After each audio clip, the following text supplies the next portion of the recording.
begun, and we are going to start the meeting with the Stormwater Management Committee, election and confirmations, the reappointment of Mr. Roy Dale for a term expiring October 31st, 2021. Mr. Roy Dale, can you come forward, please?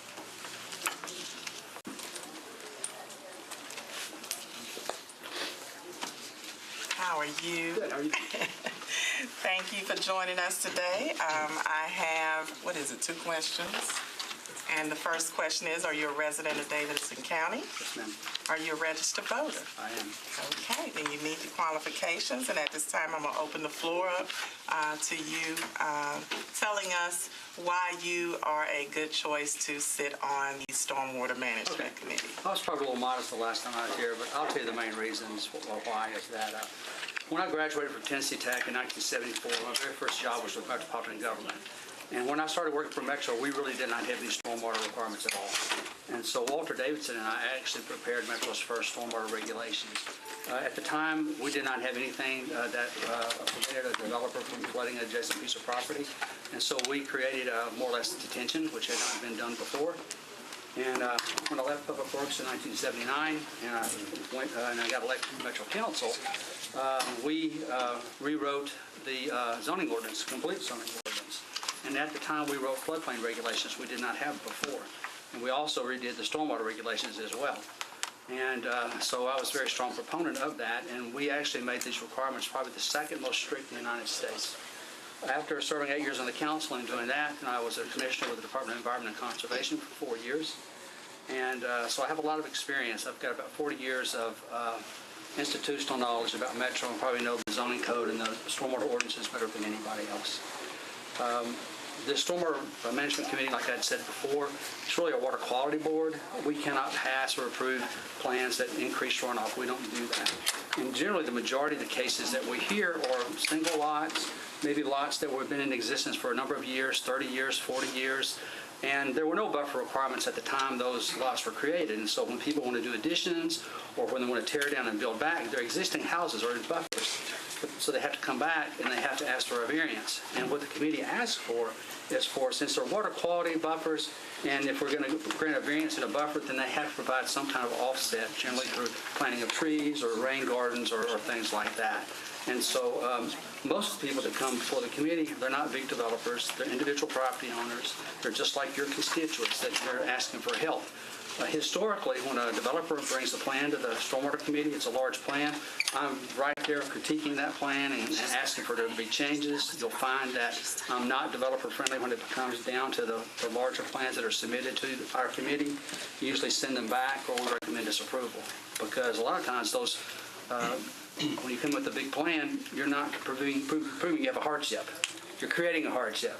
And so we've historically, and most recently actually, started enforcing that a little bit harder. So I know that's a long-winded answer to your probably very short question, but I wanted to get that out there because I didn't talk about that last time. Now, one of the things that's unique about this committee, can you give us information as to the makeup of the committee and that someone will be required to be on this committee with your expertise? Yeah, since this is a sort of a technical committee, it's required that there be a number of engineers on the committee. And so I think there are probably 3 engineers. I don't know the exact number. But there are also environmentalists, there's neighborhood people, there's an attorney, maybe 2 attorneys, and so there's a very good balance of people within that committee itself. But the engineers are pretty much required because of the technical nature of the committee. And since we all represent larger engineering firms, from occasion, every engineer will probably recuse himself based upon his company doing a plan, or maybe him even having worked on that particular site in the past. I try to avoid that. When someone comes to my office and they say, we have a plan that needs to go before the committee, I just send them to somebody else. I try to avoid that. If one of my other engineers has a client that they've worked on for a number of years, then occasionally, very rarely, and hopefully Stormwater can verify that, I recuse myself because then I would have a conflict. But I try to avoid that on the front end by refusing work. Well, thank you, Mr. Roy Dale. I'm going to open it up for questions from the members of the committee at this time. Councilman at Large, Jim Schulman. Thank you, Madam Chair. So we had asked the Water Department to kind of give us an update on procedures in case there was a conflict of interest, and you were nice enough to share it. But would you mind taking just a minute and just kind of sharing with the committee the proper procedures you all have in place to do this? Sure. If somebody were to be on the committee and run into a conflict of interest. And can you share with everyone your name? Sure thing. Steve Mishu. I'm with Metro Water Services. As far as the earlier question, prior to the one, Councilman, you asked, 4 members should be PEs, registered engineers in Tennessee, and 3 members should be people from the community. So it is a rather engineer-heavy requirement. You need to have at least the 4, sorry. We do have a code of conduct, and we also have the code of conduct, I think, is in the Metro Code. And we also have a conflict of interest in the Stormwater Management Manual also.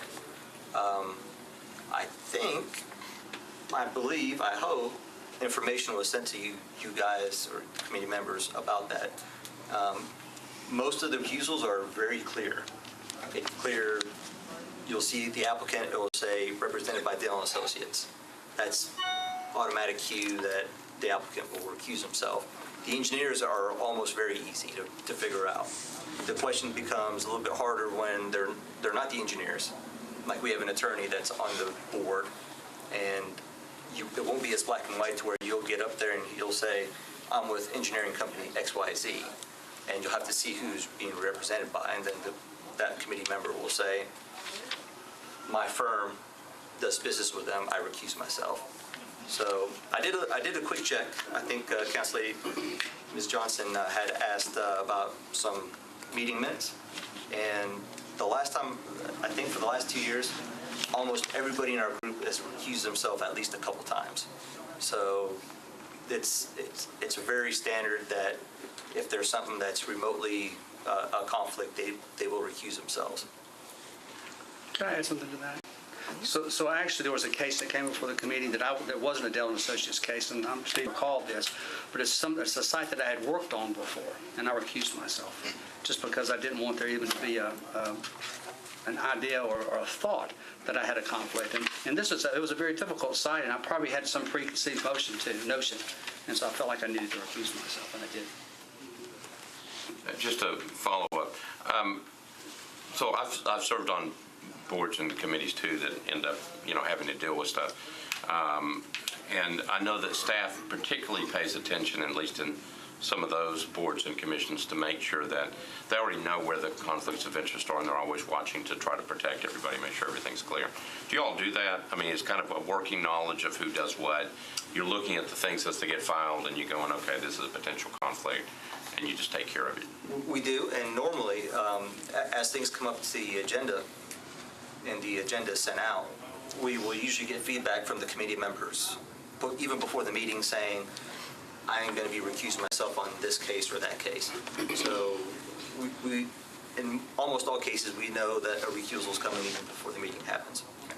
All right, thank you. Thank you, Councilwoman Murphy. So I know that last time we talked about the minutes, and I think our office forwarded us a link to look at minutes, and I clicked on that link and kind of briefly looked through it, and then yesterday spent some time looking for y'all's minutes on your website, and it could have been user error. I could not find past minutes, and so if that's something that y'all, it may have just been a glitch, because I've seen that with other committees. Is it user error? Yeah.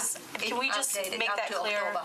Okay. Yeah, you just have to click on it, agenda, minute, corrected minute. They're really extensive, okay. yes. Okay. And I saw a minute updated up to October 5th of this year. Have y'all met since October?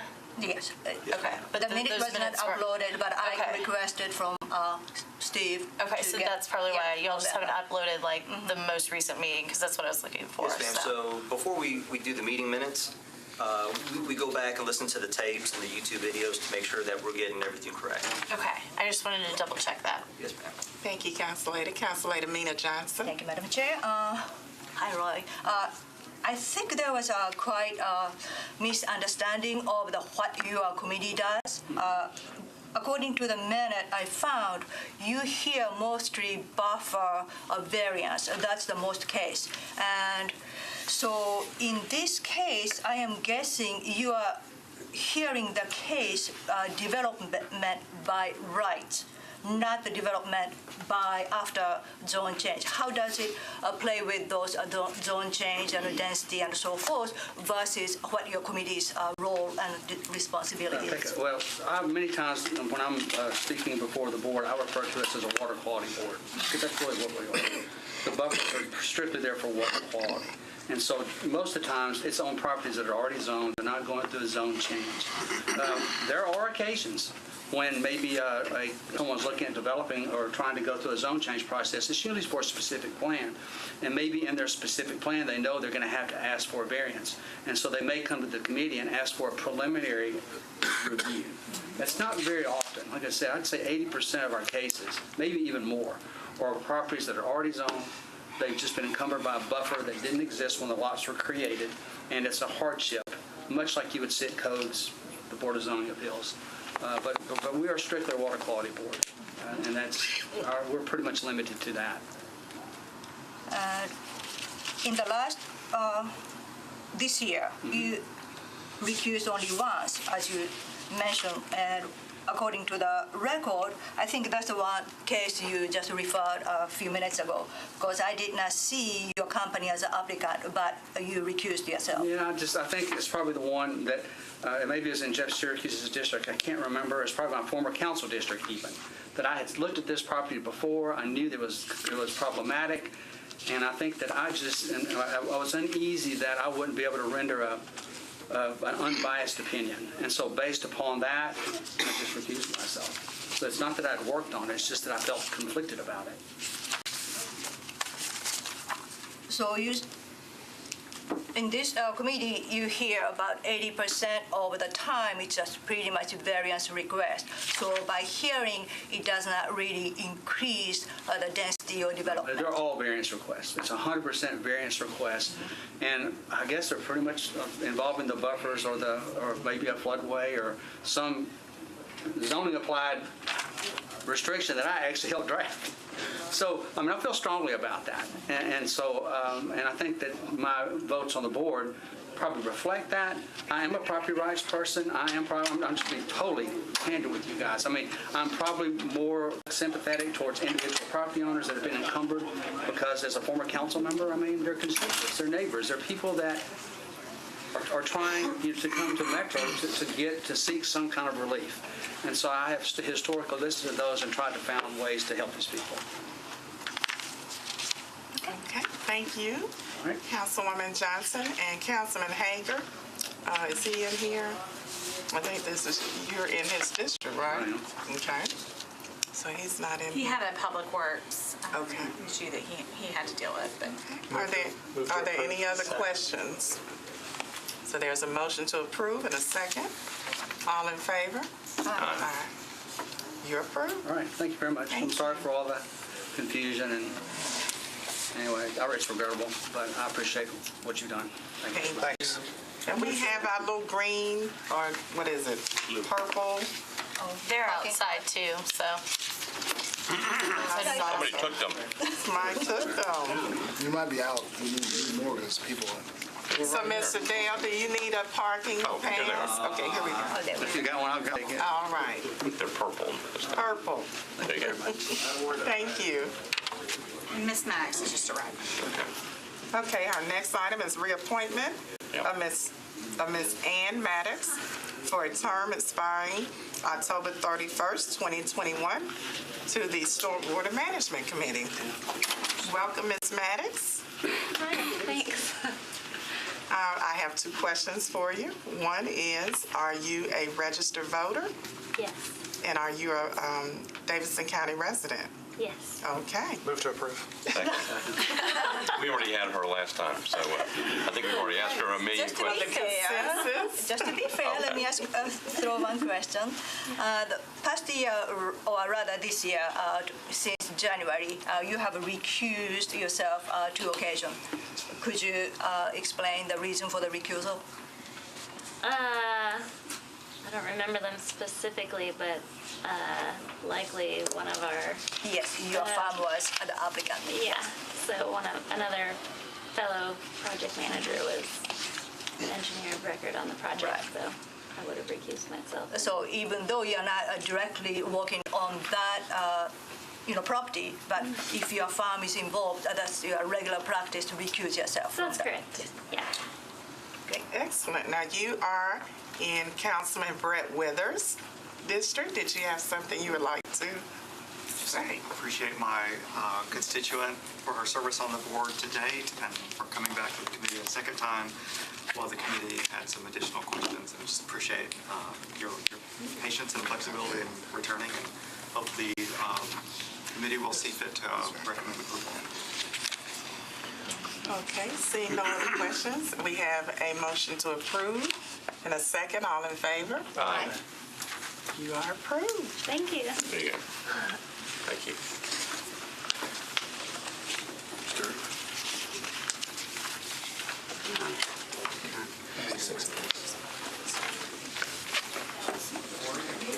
Oh, I counted it. Right?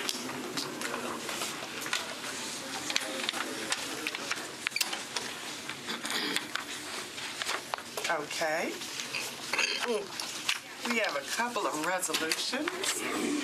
Resolution RS 2017-997. Councilman Bedney recognizes Doug Sloan upon his departure from the Metro Planning Department. I signed on it, so Okay. yeah. Move to approve. Precisely. Second.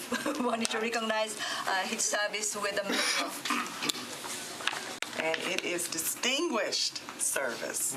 So we have a motion to approve and a second. All in favor? Aye. Okay. And we have a resolution RS 2017-998 by Councilman Freddie O'Connell. Recognizes the Ryman Auditorium, the Mother Church of Country Music, and it's 125 years in Nashville as Music City's most famous and respected music venue, attracting hundreds of thousands of visitors to Nashville each year. Councilman O'Connell?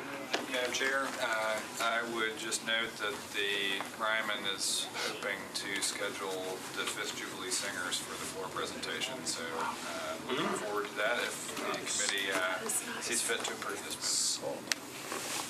move. Second. Seeing no questions, we have a motion to approve and a second. All in favor? Aye. Okay, it's approved. Thank you, Councilman. Okay, we have a series of, a rules amendment Madam and a Chair, late file bill. what time is it? 10 till 6.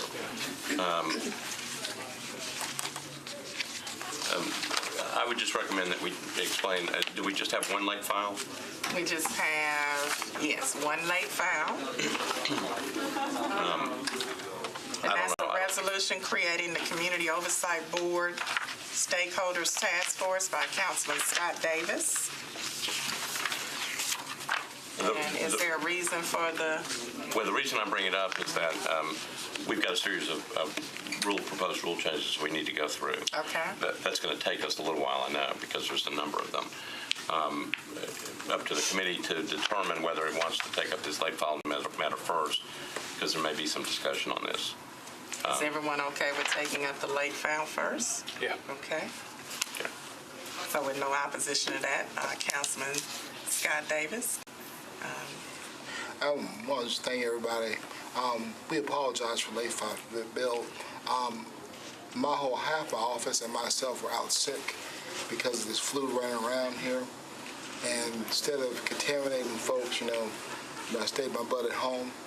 And we were getting together, calling the stakeholders and making sure we had everyone involved.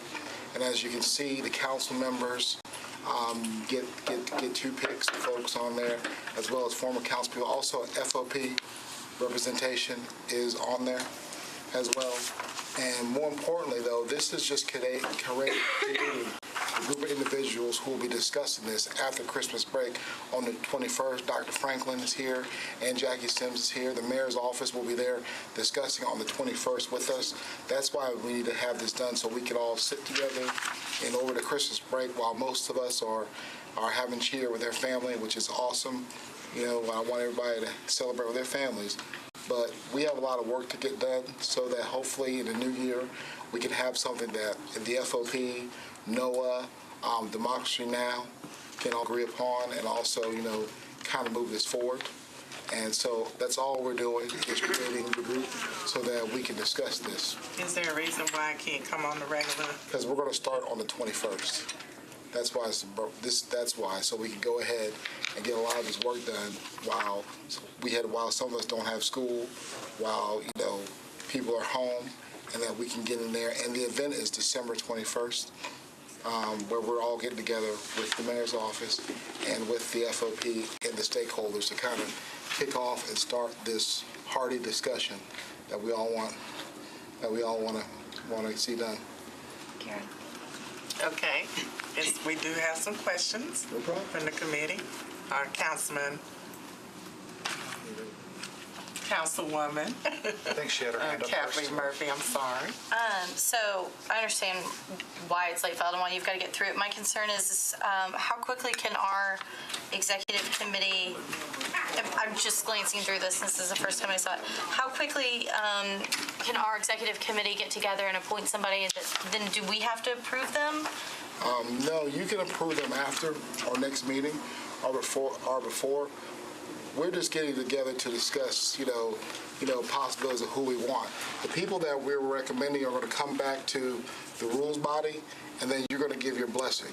You know, the people are going to be picked out of, the 17 folks will be picked out of those groups there. As you can see, there's NOAA, there's the mayor's office. The only picks that are... These are the people picking. These aren't the people who are there. The people that you'll be choosing from will be from those groups of people. The council gets an automatic, you know, 2-person pick. The mayor's office gets their 1 person automatically, but the rest of those folks, you'll be choosing from a group.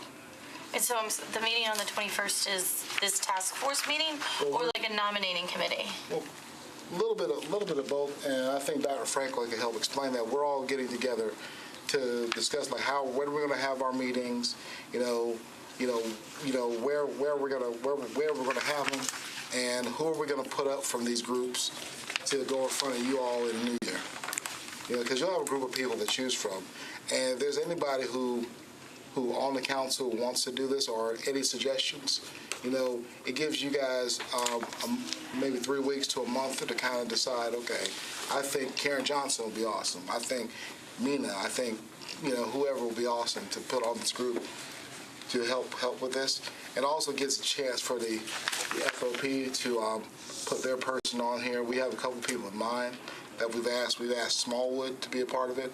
If he doesn't have the time, I'm sure there's a fine young person or anybody, or even a retired FOP officer that they may want to put on there. We're just giving everybody a chance just to bring their people. That's why I asked that question. Well, I think she did have her hand up. okay.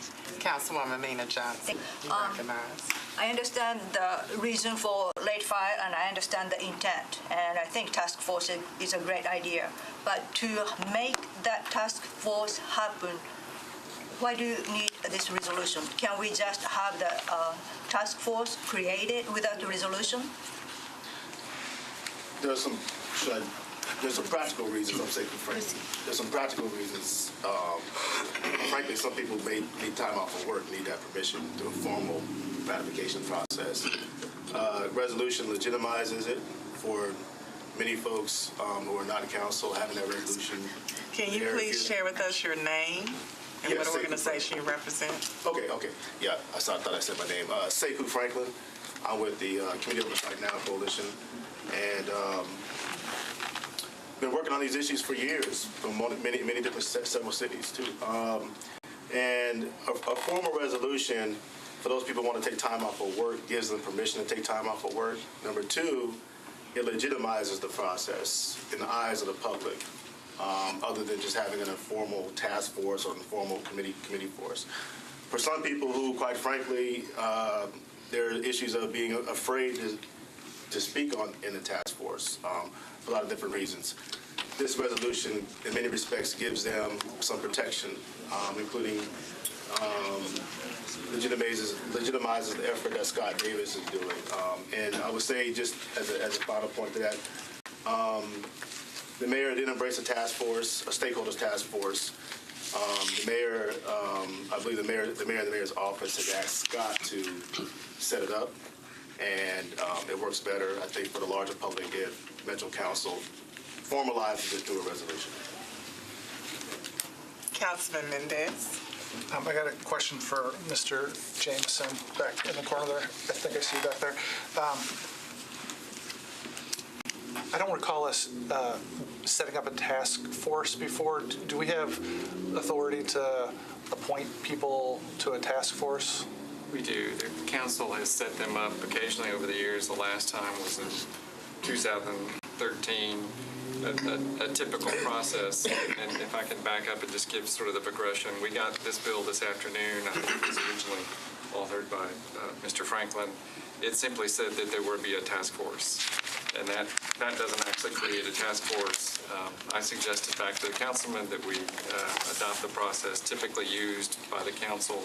That is, the executive committee would approve members from various fields and professions, made a quick recommendation of some organizations that might participate. Councilman Davis contributed to that list, Mr. Franklin perhaps as well, and that is before you. You'll see it.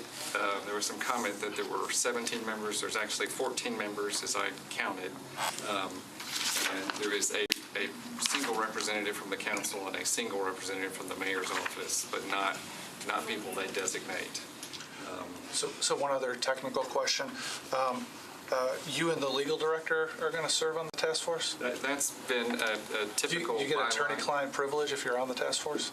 With the attorney, with the council members present for whom I'm representing, but that is a frequent addition line in task force you've seen appointed in the past. I did not ask for it, if that's what you're. Well, so Councilman Schulman's taking over? I am now the chair. All right. So, we're not voting, right? This is not a vote. I think again, it's a late file. Yeah. So we're trying to determine properly by rule whether the Rules Committee is okay, whether it's got a particular problem with it being late filed, that type of thing. So my 2 cents worth is with it being a resolution, not a bill, it's not like it's going to go up on first reading and then there's more time to vet it. There's zero public notice about this, and I think the idea of a task force is great. I think it's great, but I think given the fact that there's already allegations and emails going around pointed in different directions about the legitimacy of the process and who's involved and who's not involved, which I don't want to get into the weeds about who might be right or who might be wrong. It just feels like with that as the background,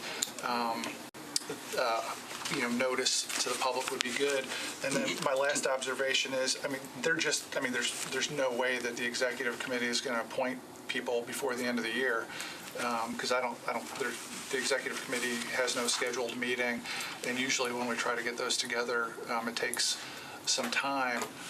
So I would urge the proponents. I think this is exactly what needs to happen, but I think the no public notice, not on a website, even right now, not on a website, is not the optimal way to proceed. Okay. Yeah, Councilman Roseborough. Thank you, Chairman. My concern also would be that it's coming last second with no notice and won't get to go to the committees that it would normally go to. And it seems, I think this is a comment, but it might turn into a question, that since these members won't be appointed before your meeting on the 21st anyway, that the meeting could still go forward even if this resolution isn't passed tonight and goes in the hopper for next time. Is that accurate?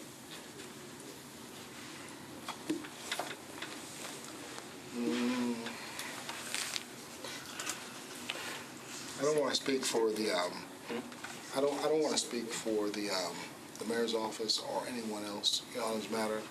But the importance of it is, yes, we're still going to be, yes, the city and a lot of you have committed to help with this, and I appreciate this. But the main thing is, though, getting it started. I mean, I don't see, and this may be a question for Jameson, there's nothing that says that this passes tonight, and we can't appoint the one member from council, or the mayor can't appoint that one member after the 21st. You know what I mean? So the resolution envisions a member of the council being on the committee, and that would be selected later by as drafted now, the executive committee. So that would necessarily come after adoption of the resolution. Mr. Chair. Jim. You got any other questions at this point? Yeah, but I can't think what it is. I'll always come back to it. Since there's a representative from the mayor's office, can we speak on that, Ashford? Sure. So Ashford, you can stand there. You can have a seat if you like. Join us in the hot seat. Why not? Sit down. Sure. So forgive me. Just for purpose of the record, Ashford Hughes of the mayor's office. So I'm coming in a little late, catching up. So I know that I heard Brother Sekou say, and I know over the last several months, the mayor has been clear that she wanted this to be Councilman Davis and council's bill, and that she was not going to interfere with that process going forward. Since then, we have been working with Barry Friedman of the policing project. As the mayor has said, she wanted a more collaborative approach with all of the players at the table, and we have been involved in that process. I'm not certain. Lionel Matthews is not here as well. He's been in some of the communications with the coalition that is to meet with the mayor on the 21st to talk about some of their concerns and some of the things they want with the COB. But I know that the mayor, in previous conversations, has not talked about serving or having anybody from her office serve on a task force in relation to the COB.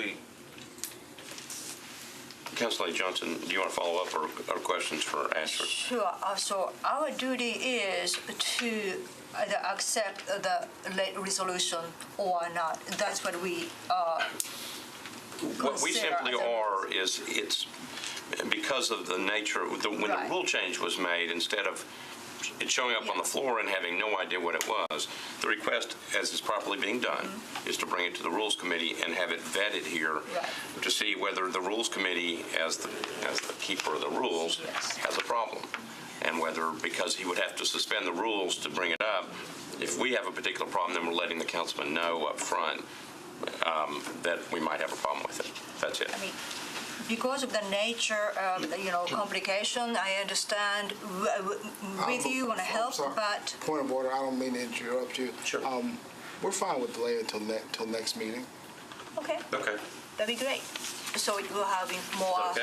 Yeah, that's time fine. to properly Okay. analyze. Yeah. But just for that, there's a space on there for a member from the policing project too.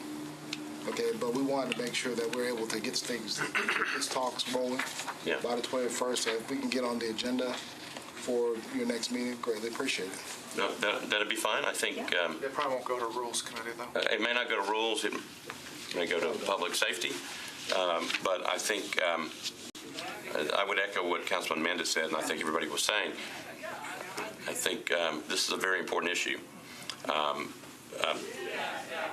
Work through it, get the resolution together, bring it up, public notice, all that other stuff, and then bring it before the council. Okay? All right. Thank you, Mr. Hughes. Thank you all for being here. Thanks. Did we decide to change the rule, just bump the rules? No, we haven't, okay. No, we're gonna. We just simply brought that up in front. I think that takes care of anything that's pending. So now it is 6:05. If the committee would like, we can start going through the proposed rule changes. Okay, we'll go for See how far we got. 15, 20 minutes, and then we can stop right there. So, Mr. Jameson, what I'm going to do, Ms. Waits, I'm just going to start going through them rule by rule, and then some of the rules you may want to comment on. Some of the rules have been indicated that they come from a particular member. We'll go through as fast as we can or as slow as we need to go and make sure that everybody sees what's going on. Okay, so under Rule 1, there are no changes. Under Rule 2, it looks like a comma problem. Well, that was actually correct. The comma? No, well, first of all, it is still missing the Oxford comma that I'm sure Mr. Jamison will add, but it was changing from traffic and parking to traffic, parking, and transportation to reflect the current name of the committee. Anybody got a particular problem with that? I don't see. Clearly, Councilman Mendez does not. Okay. Oh, evidently Erica does. Erica Mr. does. Chair? No, I just had a question for the purposes of excellent. the council members and the audience and the people that are sitting that do not have one of those sheets. Maybe you can just give maybe a highlight of like what one is. You don't have to do the whole thing. Sure. Like, one maybe deals with traffic. Councilor, I'll give you we have extra copies for anybody in the back. Just so we can hear. If we, Okay. Some of us may not be familiar with the numbers. Thank you for telling me that. What I'm going to do is I'm going to read the proposed change. Okay. So you'll know exactly what we're talking about. All right, thank you. Okay, so let's just for purposes of what we're doing, under Rule 2, it talks about the President Pro Tem. It talks about electing the Pro Tem. Here's what it says. If neither the Vice Mayor, the Pro Tem, nor any Deputy Pro Tem shall be present at the designated commencement time for a council meeting, the Chair of the Planning, Zoning, and Historical Committee, or in her absence, the Chair of the Traffic, Parking, and Transportation Committee shall call the council to order. So it's just simply fixing the name of the committee. That's all it does. And it also deletes there's another comma deletion after 42. Okay, so there's another comma deletion, and the chair is capitalized. No, it's not capitalized. It was, and now it's not capitalized. Let's on typos, just say typos. Well, I mean, if we're going over all of the changes, let's go over all the changes. All right, so rule number 3, the standing committees, there was no change in item number 3. In item number 4, there's a capitalization change. That was the only change. In item number 5, rule number 5, no change. Number 6, no change. 7, committee meetings and rules. So there is a proposed change from Councilman Rosenberg on the last paragraph. Just so I'll read it, and then Councilman Rosenberg, I'll turn to you. The paragraph says, at the discretion of the committee chair, each committee may request reports from appropriate department, boards, or commissions in relation to the committee's work or oversight. For legislation involving or requiring appropriation or expenditure of money, committee members may submit to the committee chair relevant written questions to the appropriate department, board, or commission by close of business on the Thursday prior to the regular council meeting. The committee may defer the legislation if the response submitted is insufficient, non-responsive, or untimely. And here's the change. The number of such deferrals shall not be subject to the limitations of Rule 24. Councilman Rosenberg. So this must have been a long time ago because it doesn't ring a bell, but my assumption would be that this was about that we probably had something where we needed some documentation and we were concerned that that would be an excessive deferral if we... It was in budget, Yeah. I think, and some other committees that happened. Yeah, that was the deal where if we ask for stuff from the administration and it hasn't shown up yet, that it might get deferred a couple times by the committee, but that wouldn't count as the... In terms of the 3? Yeah. Okay. So Mr. Jamison. Right, so Rule 24 gives the committee the one meeting deferral, right? And so this tells you that if whoever you've asked for the documents has not provided them and you defer it one time, if it's deferred again because you're still not getting that documentation, you're not subject to that Rule 24 limitation. That you only get to do it once. Makes sense? Everybody okay? Yeah. Yep. Okay. Well, could Everybody good? Probably. Could that then be used as an excuse to just say, oh, well, I'll have the all, and just keep deferring and deferring and deferring as a committee? Yes, but every year when we talk about these, we get around to whatever we come up with is capable of being gamed. So we just address the issue that we're facing. And I think the thing we saw over the last year is that we wanted the committee not to be limited to the one-time automatic deferral because of requests of the administration. I mean, I guess I would say that if the committee, if there was a fight between the committee or a question about whether the response was properly hit all the subject matters, then I think you would have a vote on the deferral anyway. Okay. And also, wouldn't that be like the decision of the chair? Well, so that's what I was checking, because I think this was designed basically mainly for the budget chair, in case there was information that was being requested during budget hearings that needed to be brought forward. The committee may defer the legislation's responsibility is insufficient, non-responsive, or untimely. I think there was at one point we had talked about whether the committee chair had that responsibility, but I don't think we went that far. I think it's up to the committee to figure out whether they feel like it's insufficient. If it is, they can defer. It's not subject to the committee chair. Mr. Jameson, did I say that correctly? Okay. All right. Does that answer your question? Yes. Sorry, yes. Okay, good. All right. So item number 7, everybody good? Yep. Okay. All right. Okay. Rule number 8, introduction of legislation. Several changes here. Let's go to the first paragraph. The last paragraph, or I'm sorry, the first paragraph, the last sentence. The Metropolitan Clerk's Office shall develop and maintain a process for the use of electronic signatures for the purposes of filing legislation and co-sponsoring legislation. This is a request. At this point, the new language is and co-sponsoring legislation. This is something from Councilman Rosenberg. Right, this just, right now we can sponsor stuff electronically, but after filing, we then would have to come down and sign. This would just get rid of that requirement. And I think there's a note on here about verifying that we can actually do it in the clerk's office. I'm sorry? Okay, so apparently, so you can do an electronic signature for the purposes of filing legislation, co-sponsoring legislation as a co-sponsor. Do you all have the ability to verify or to accommodate that particular request? Okay. Well, it's actually, I think it's your office that manages the e-signatures right now. So what'll happen is the council members, when they initially requested a bill, after it's approved, they can say online, add my signature. Once it gets filed, you'll have a council member that says, oh, I'd like to sign on to that, and we can't add signatures once it's filed. So I'm worried that you don't yet have that e-sig capability, and so we would suggest we probably come back to this, but for purposes of discussion. I guess I thought I have e-signature, like I've sent it, it's been sent over to Marlene, and then she just brings me the piece of paper at my desk. Right, Is that what we're trying to, like when I say I want to sign on to it, Marlene then doesn't have to It would just come find me? right away with that Okay. physical signature, but that's not something you have the capacity to do yet. Well, so, right, if it's regarding the e-scribe and the legislative voting management system that we've got, that software is still in development, and you all probably know that eventually the goal would be that all agendas, minutes, and legislation is all paperless. We aren't there yet. We're actually pretty close. Slade would have more specifics, but as of today, it's still not an application that we have. Okay. So it sounds like we can't do that one? Yep. So it sounds like we can't do that one. Yeah. Doesn't make I sense would to me. defer to Mr. Jameson since I'm not entirely. So, the Madam Chair, again, what we're simply doing is, so just for purposes of the audience and the people who are watching, we're just kind of reading through the changes that are being recommended. So now we're on the second paragraph of item number of rule number 8. So I'd kind of read what the changes are, and then you look to the right, you can see where it came from. And then we refer over, like to Councilman Rosenberg, I think also had a comment on that. Well, no, the next one comes from the Metropolitan Clerk. Okay, so the next change would add the text upon request,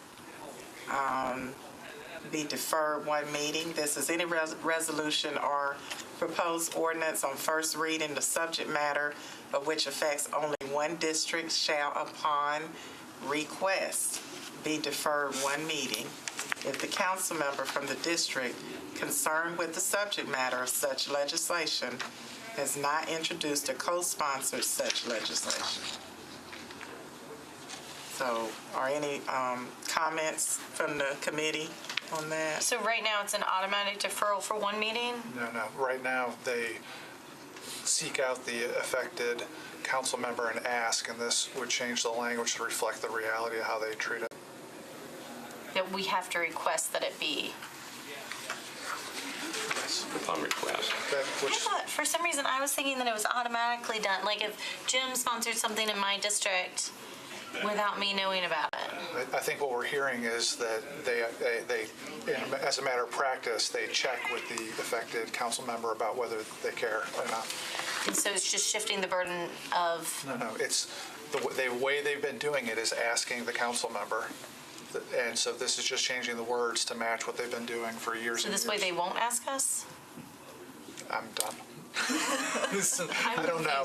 Okay. So, well, basically, the word, shall be deferred means that even if the current district person who didn't sponsor it, I don't know, they're out of town, they may even want this to be filed in their absence. It wouldn't matter whether they were on board with this filing or not. The way that it's worded is just, it shall be deferred. And as a matter of practice, that's just not what's been happening. So she's trying to figure out now whether you're going to check or whether the council person has to have ESPN come to you guys and say, I request it or not. Gotcha. That's what she's trying to figure Yeah. out. And she's right. Sometimes not all of us have time to read these things until like the Sunday before or something, so. And would this mean we would have to request for it to be deferred? Right. And so at that point, I say I missed something until Monday morning, and Jim's trying to rezone my whole district for a nuclear waste plant. So I think what we ought to do. Well, it would be on first reading, right? Like, you're not going to committee meetings at that point anyway. So really, the reality is that this gets filed. It's supposed to be deferred. The first reading's supposed to be deferred, and that's what never happens because of the way that we handle first reading bills. So second reading, theoretically, it would be caught anyway. So that was the thinking, is that right now we're not pulling stuff off consent on first reading just because of a technicality where it usually happens like, maybe it's a sidewalk ordinance that the district member is just not available to sign it whenever things need to be filed. Do you all affirmatively check with the district council member? Yes. So can we write that in the rules somewhere? How do you check with the council member, by writing or by phone call? The council office will communicate to the district council member first.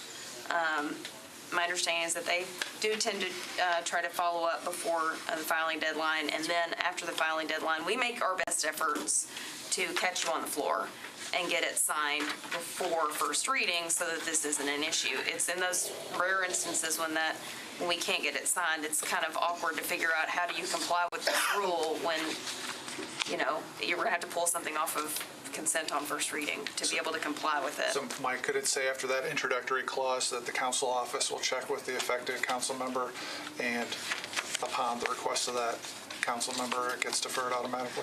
Will do, yeah. So will you make that change and give that back to us? Thank you. Yeah, Madam Chair. I think that works, because we're not going to get through all the rules tonight. If we can just take a look at the new revised language and come back and just check, that would be fine. And just for the record, I don't have any plans to rezone your entire district. Could I get that anything and then just the District 24 appreciates it? I'm going to stay away from your district. Yes, Councilman Davis, you recognize. So we'll have a chance to revisit these rules in the new year? Yeah. Yes. Yeah, we're not going to get through tonight. Okay, the next change is some edits, basically. Under number 9, introduction of zoning legislation by council members at large. And we are changing where to when in the first sentence, which is with the exception of zoning text amendments. We used to say where any zoning measure is introduced by a council member at large. That is being changed to when any zoning measure is introduced by a council member at large. The council member from the district concerned shall be notified by the council member at large, and then it adds through the council office. Looks great. Okay. Those were the two that I think I was putting together in my mind. I apologize for any confusion. Okay, the next change is within number 11, filing deadlines, emergency items. And this is adding the word in writing. And we're taking out Metro out of the Metro Council. And this mirrors the requirement in the Metro Council handbook. So these are again edits.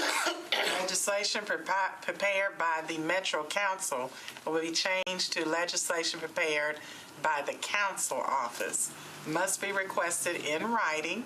So writing is being added. Previously, it just said must be requested in at least 48 hours prior to the delivery deadline. This is adding the word writing. I like it. Legislation prepared by the council office must be requested in writing at least 48 hours prior to the delivery deadline. Yes, ma'am. Bob, this is a continuation of our conversations on many things. Is writing defined by pen and paper or by electronic notification? I think Mike would tell you that email constitutes as being in writing. Just making sure. I sometimes turn in my things in Post-it notes. So. Text or Facebook. Can I text council? You got a direct message him on Twitter. Okay, good. I'll make sure to do direct messaging to Mr. Jameson. Councilwoman Murphy. Scroll in the inkwell. Okay, Councilwoman Erica Gilmore. Thank you, Madam Vice Chair. I just had a question. So what prompted this in writing? How was it done before? What am I missing? The council handbook that goes out essentially has this language, and it did not have, the rules did not have the in writing part, but we always encourage. So it was always in writing, we just make it in compliance? In the handbook, it's always said in writing, yes. Okay. So this change gives us the opportunity to mirror the requirements in the Metro Council handbook. Okay? The next text change is under number 13, agenda preparation and mailing. 11. Yeah. The third floor. Oh, the edits. Yeah. Change 3 to 2.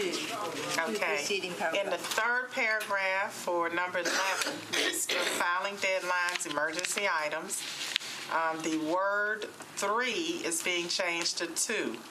In the third paragraph where it says the council may not consider any ordinance, resolution, amendment, or substitute not filed in accordance with the, it used to say 3 preceding paragraphs. Here, it will say 2.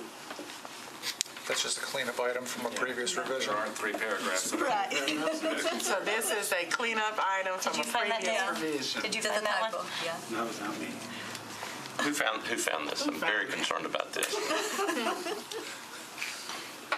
So there's one technical change. Any questions, council members? Looks good. Okay. Moving forward, number 12, we have no changes. That's zoning public hearings. Number 13, agenda preparation and mailing. In the second paragraph, there is an edit which considers specifying planning, traffic, and emergency, OEC, the only boards commission providing legislative recommendations. So the change is adding, is that adding? All other boards and commissions upon their recommendations instead of. Well, and I think this is Jameson suggesting that we could be more clear with what we're saying, right? Correct. There are some 60 boards and commissions, and for the clerk's purposes, just trying to note that we might have to include into the agenda all the various recommendations that could come from all of those is a bit daunting. The only 3 commissions that give us and are required to give input on legislation that affects how we proceed is planning, traffic, and the DEC. So if there was interest, we could just add those specific commissions instead of referring to all boards and commissions. So to improve efficiency. Emergency, it says. And to take out unnecessary language, we are making this change so that only those boards that have legislation before the council. What about Historic Commission? They submit reports on name changes and such, but it has no bearing on our vote. Okay. I think it's a good recommendation. Any questions on that? Everybody feels good about that? I do. Madam Chair, I think Yes. we So we will stop at number 15 and resume back at the next meeting. And because we have so many, we may call a special meeting. Thank you, everyone. All right, thank you. Can't stop, won't stop. Obviously.